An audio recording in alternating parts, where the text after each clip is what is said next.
Hello all, I'm Joseph from Zuma. At Zuma, we work in the wonderful world of recruitment for data analytics and engineering. We support tech businesses and professionals across Berlin as they navigate the various challenges and successes of data recruitment. And this is our podcast, Data for Good, dedicated also to the world of data analytics. Today's Data for Good podcast, I'm really excited to be joined by Asís Ybarra, data scientist and analytics adventurer. Asís, welcome. How's it going today? Hey, Joseph. Thanks for having me. Very excited to be here. Good. Really, really good. And welcome to the podcast as well. I'm really looking forward to hearing more. With that, could you start by tell us how you got into data firstly, and then tell us where you're up to now. Sure. I have a background in maths, so I guess that's the main link to data. Although at university back then, we didn't do any Python or any R. We only got with MATLAB and maybe some side courses like I did some C++ back then. But it wasn't really until I moved to Berlin that I was working in research, and then later on in a startup working on the product team. And through there, the analytics team was founded, and I found myself working inside the analytics team for the product team, right? And since then, I've been working in the field and leading teams for the past 5 years, more or less, I guess. And now we are on I'm actually now starting a project with a friend that it comes from a problem that we've encountered pretty much everywhere that we've been. Like every data team always struggles on how to document tracking. And we're coming up with a solution to centralize tracking and analytics with design. So you can think about it as imagine Figma files. You're working on your Figma file. You have your design files, and then you could click on the elements and directly access the tracking documentation and the analytics. Interesting. Yeah. So I don't know an awful lot about UX, but I relate Figma as a tool used for UX designers. How did you get into this area of work? I mean, I do also have a background in design to a certain extent. And when we were developing the tracking documentation for Commerzbank, we realized that having the screens with the events was very helpful for developers to exactly know what event we were talking about and where the event was supposed to be triggered when it triggered by a user using the mobile app. And through this idea, basically, we came up with a solution of integrating tracking documentation with the actual UI design, right? So it's way more intuitive when you're actually interacting with the front end of the product you want to understand the analytics from than if you're looking at dashboards and complex event names. Wow, Asís, I sense, well, we already have a very interesting topic to talk about today, but I sense from a technical learning perspective that could, as this product isn't yet launched, this could form the context for a future podcast. So yeah, how data impacts a different part of the business or a different department at least. Food for thought. I'm happy to talk about it any other time. Great. So, of course, we've spoken before, and a little bit about your most significant, if I could say, a major project that you've done overseas, and interestingly enough, also called Data for Good. Could you tell the world, or whoever's watching, could you tell us a little bit about this Data for Good project that you're involved in? Sure. The story goes through my closest friend. He's an agronomer, and he's been working for the past 2 years on a non-for-profit organization in the north of Kenya, in the Turkana region. I guess some people might know the Turkana Lake, which is quite a famous lake there. And it's a very arid region, but they found loads of water underneath. It's just a bit expensive to pull it out, to pump it out. But he's my best friend, right? So we obviously talk a lot, and more or less around summer last year, or maybe a bit earlier, he started telling me that they were doing an evaluation for this project. And the project has been running since 2012. He's been working there as a manager for the last couple of years. And then we got into conversation. At some point, the idea was like, hey, actually, maybe I can support you in some way to do this evaluation. And then, yeah, this is how I ended up going to Kenya for 3 weeks, and then working also remotely from here, but getting more hands-on involved. Interesting. So how long were you were over there for a few weeks, and I'm guessing that wasn't the total duration of your work on the project. How long were you involved in it? It was around 3 months, I would say. On location, I was only 3 weeks, which was obviously the most valuable time because there was a lot to do there. And yeah, to really speak with the people, do interviews and understand what they need, right? This was really why it was so important to be on location. Because, I mean, they do have internet in some areas, but still communication is not the best. Okay. So on-site in Kenya, agricultural development project for the local community. We'll go into the data shortly. On the physical side, what was the chief aim of the project? So the project is basically focused on supporting the Turkana people. They are semi-nomadic pastoralists, and they spread across this entire region. I mean, there's a problem with malnutrition. Because they mainly survive with the livestock they have. They trying to integrate agriculture, like eating vegetables. As strange as you might find it, they don't like eating vegetables there. So for them, really, it's like a cultural difference in that sense, right? And one of the key challenges is to introduce vegetables as a way of eating to reduce malnutrition, and also agriculture as a source of income. So they can then, whatever they harvest, and they can sell it to the local villages or neighbors and to produce an income with it. So it's really about economical empowerment also. Wow, yeah, it sounds manifold, economic empowerment, but also self-sustainability and a kind of reprogramming as to how we or how they nourish themselves and keep themselves nourished. Interesting. Okay, thanks for that high-level overview, being able to talk so concisely. Could you tell us about the data involved in this project? How was it used? Yeah, what was your role from a data perspective? I mean, the project has 3 legs. So they have a farming school, which they have 2 cohorts a year of around 15 to 20 people, if I'm not mistaken. And there they train them on the basics of farming, on how to set up their own farms. Once they graduate, they get like a farming set, and then they go back to the villages and then they start their own farms. They also have a model farm. This is basically part of the school. So this is what they use to teach the students. And they also use the model farm as a benchmark of how much production can be achieved on the soil, right? Even though the soil and the quality of the water varies across the region, they didn't use that as a benchmark. And the third part of the project is a follow-up. So they do tours basically every month or every couple of months. They try to visit the former students to give them support with what they might need. And they also collect some data here on the status of the farm. I don't know, what kind of plagues have there been, the quality of the soil, if they have any water issues, the color of the harvest, the amount of harvest, etc. So there was data collected at these 3 different points. And then the goal of the project was to basically make use of this. Interesting. I think you've listed a few data points there. Were there, or how many other data points were there? And what were the most significant or the richest findings or the most surprising findings, perhaps? There was a lot of very interesting findings. I mean, the first thing that I did was really just asking them questions, right? So of course, you have a farming school, you have farmers, some of them make it, some of them don't make it. But then my question is, how would you define a successful farmer, right? If we don't put these things down, I mean, it's the same on the corporate world, right? If we don't define these things, then we can't really measure them. So this is really the first step. And they didn't really have anything in mind, right? So then we kickstart this process of finding an agreement of how we could define, in this case, what a successful farmer is.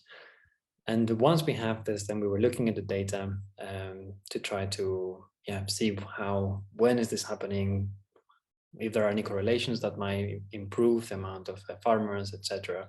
And we had a bunch of very interesting findings. I mean, I do have to say that it was most of the data they collected was on like books, on like A4 books. A lot of it. Right, old school. I like it. Pre-Excel. Yeah.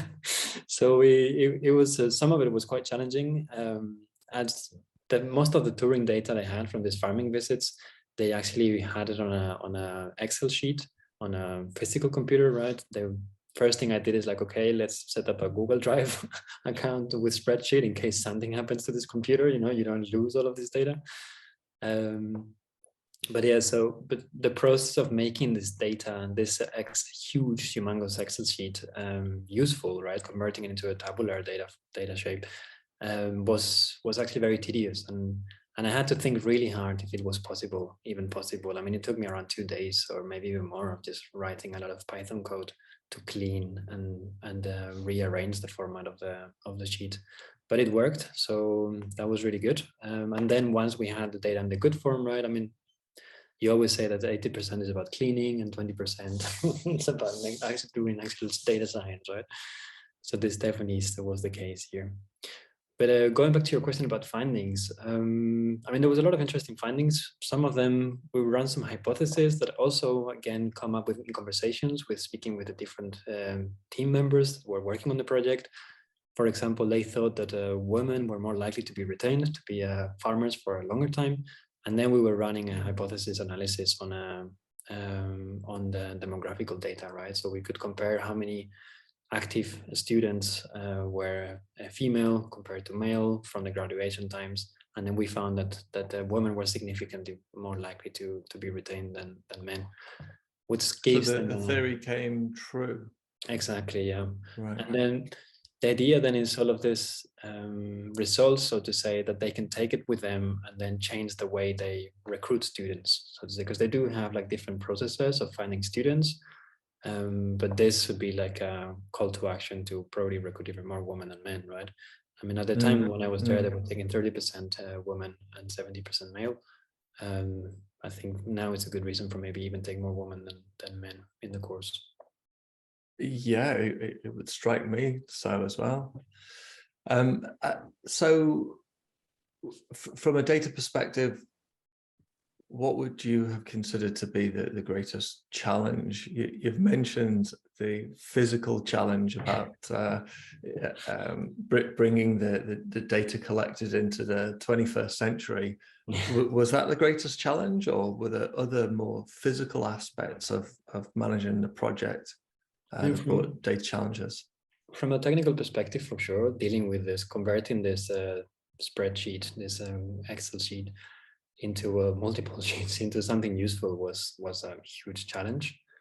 I mean, it did enable us to make some very interesting insights about the project that was definitely super useful for the team. But from a more general perspective, probably the biggest challenge was really about adapting and really finding the communication, right? I had a lot of expectations and a lot of motivation to do many things. And as soon as I was there, it kind of became clear that I had to readjust this to, it's better to make sure that something happens. There are some actionable outcomes. Something happens not just when I'm there, but also that it stays like that until I leave. I think this is the biggest challenge. And I think it's definitely more important to do less, but make sure that what you do actually stays than try to do too much and then nothing in the end happens, right? So to not overwhelm also the team there, this was definitely something quite challenging. Is there, although this was a project, a voluntary project, an agricultural development project in a country that's very far away from Germany and from Berlin, is there something that the business world can take from that? Because it strikes me that stakeholder management and communication always comes up in the data world as data professionals struggle to maybe get points across or be heard or actually listen carefully to user needs. Is there something that the business world could learn from your points there? Completely. I mean, I think that they're very, very relatable, right? It's just one is way more extreme than the other one, or at least more outside of our comfort zone or our everyday situations, right?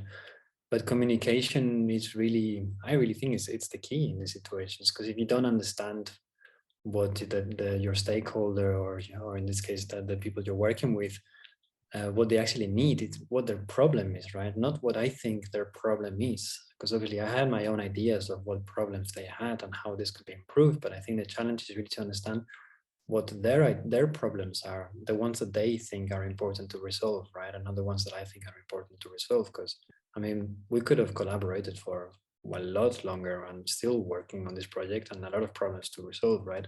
But I think it's always important to measure your expectations and your biases as an analyst or as a consultant in this case, and really listen and understand what it is that they need you to solve for them, right? So listen, managing expectations as an analyst. And being aware of self-bias, probably, I would say. Interesting. Can you explain that more? Managing expectations as an analyst. It can be in that context. I mean, I was very ambitious with I saw a lot of potential and they could really improve a lot of processes, but is it realistic, right? That everything that I wanted to, I would have liked them to do. For example, the form that they use for collecting the Turing data, it could be by far way richer than it actually is, but this increases the risk of maybe the person who is using this form stop using the form, right? Because this person is already used to using a specific form to answer specific questions in a specific design. And if I go and change this for this person, maybe I'm reducing the probability or the likelihood of this person filling this form or filling it worse, right? So it's really, you really need to make these decisions about, okay, how relevant is this, and speak with this person to also get the person involved in this process so that the person feels also part of this decision, right? Yeah, and really be realistic, probably. I guess managing expectations is also a lot about being realistic about you can actually be done. And I mean, and this is also the biggest challenge that I always found on my career is actionable outcomes, right? This is by far the hardest thing. And so often that stakeholders come with questions and they ask me like, hey, Asís, can you please tell me this and that? I mean, the first step is always having a conversation. Why are you interested in this? How is this going to help you, right? To really understand, because it could be the case, and often is the case, that there is like a parent question. But the biggest challenge is always, okay, so here are the results. This is what we found. What are we doing now, right? What are you going to do now? What are we changing now? And this is really important because often we give the results and nothing changes. And then it's really the question of, was that really worth it? Excellent. So that started with managing expectations and then evolved into understanding and realizing those actionable outcomes. Sounds like it's been an excellent learning for you on this journey as well. Completely, yeah. I mean, there was a lot of interesting. Also with the team, I remember a couple of anecdotes that so on this, going back to this idea of the definition of a successful student, right? I mean, we did identify that the highest churn was after 2 years. And then we started asking questions, okay, why does it seem that after 2 years, the majority of the students, or the biggest amount of students, seem to churn out of the project, right? They stop being working as agriculturists. And one of the things that we found was that many of them were actually making a lot of money with the first harvests. And then with this money, they were buying a motorbike. So they were basically so you could argue that they were successful farmers. They succeeded in making a good income and then moving on to another business, right? So this was something that the original team was not aware of, or they did not think about to integrate as successful students somehow. And this is kind of the beauty of data, right? That it's all very ambiguous. Yes, and it's how we interpret that often matters. We mentioned the motorbike there. What does the motorbike mean for that person? In their Turkana, I mean, it's obviously a symbol of status, but very often they also use the motorbikes as a source of income. So it's very common that people use it as a taxi service. So then they can ride other people from one village to the other village and then get some money for it. So it actually is empowering them in some way. Definitely, it sounds like a prudent investment from the career in farming prior to that. Also maybe suggest that we don't want to be on the farming project, let's say, for too long. Yeah, I mean, we didn't. It's manual work, isn't it? After all, we didn't collect any data on the demographics of the ones buying motorbikes, but it wouldn't surprise me if they were all young men, the ones buying them. Yes, yeah, I've seen that before in many countries. Indeed, I see it in Germany and the UK and across Europe, right? Mm-hmm. Only it's not as much motorbikes as it is fancy cars with, flat flashing lights and all that kind of stuff on. Keeping on topic and also the data for good topic, as our podcast is called Data for Good, I might ask, how has the use and discovery of data for these farmers, how's it changed or impacted or improved their lives? I mean, one very important topic is that for sure the nutrition aspect, right? And since I was there already, many villages were really enjoying eating vegetables, while other villages that maybe didn't have so many farming community, or there was no one, or maybe just a few people starting on farms, they would still kind of reject vegetables. So this process of making vegetables as part of their culinary culture, so to say, has definitely had an impact before I started working for the project. But obviously, success there, it's very important. So all the people that go and join the farming school and they're successful with their farm, they create like like a positive aura, so to say, or like something other people want to follow and mimic, right? So it's, for the team, is very important that these people are successful because it creates an impact on other people wanting to follow the same steps, and enabling in the longer term, or the mid-term at least, that more villages and more communities are embracing these new vegetables as a source of nutrition, basically. So I would say that directly to the farmers, there's maybe not so direct impact in the sense, because they are just doing their own thing, right? And they're worried about their everyday life. But for the project team, it was definitely super interesting. I mean, they decided to move on with the project because also the evaluation was successful. One of the reasons for the evaluation is really, okay, do we want to keep on investing money in this project? Therefore, we want to find out how much of an impact it has had, right? And then we managed to prove that it was actually quite impactful since it started, which I think was around 2012. Although the data was not collected until started to be collected until 2017, but that was nevertheless enough to prove a point of how many people had been directly impacted with this program. That's amazing. It's fantastic. You must be very proud to have been a part of it as well. Completely. I mean, it's been a fantastic experience, and it's just really interesting how everything we learn here, how it can be applied to. That's probably why I also love data, right? I mean, you can bring this to pretty much any industry. It doesn't matter what they're doing. It's all kind of similar in a way, right? And the approach is the same. So this is why I really enjoy working with data, because you can kind of extrapolate your learnings to pretty much any industry, even to non-profit organizations in the Turkana region, right? In the desertic area. So it was really, really nice. Really, really nice, and lots of learnings, as you've said. Mm-hmm. And as we progress through our conversation, we usually at this point go into an advice question. So when you think about your learnings throughout the project and how that's relatable to the work you do, as a data professional, what have you learned from this project that's going to help you in the next stage and step of your career? I mean, my first piece of advice would definitely be to encourage everyone listening to the podcast to get involved in some way in these experiences. I mean, of course, you don't have to go all the way to Kenya to help. There's plenty of resources online. I think there's a couple of websites. I think one is Donate Code, or also another one, Data Science for Social Good, I think they're called. But there's plenty of resources out there to get involved into projects. And I think the experience is definitely totally worth it. And ideally, you should probably also push to your company that they actually support and sponsor this kind of program, so you could get some time off while dedicated to this, and then maybe do a presentation to your team or to the company, so you actually motivate other people to do something similar. But on a more concrete level, I mean, I guess it's more about the soft skills. What was for me really impactful, we did not use any fancy technology there, right? So it's really about this communication with people, how to listen, the importance of listening before creating opinions in your head, right? To really try to listen as much as you can, to get input before you start making assumptions about things.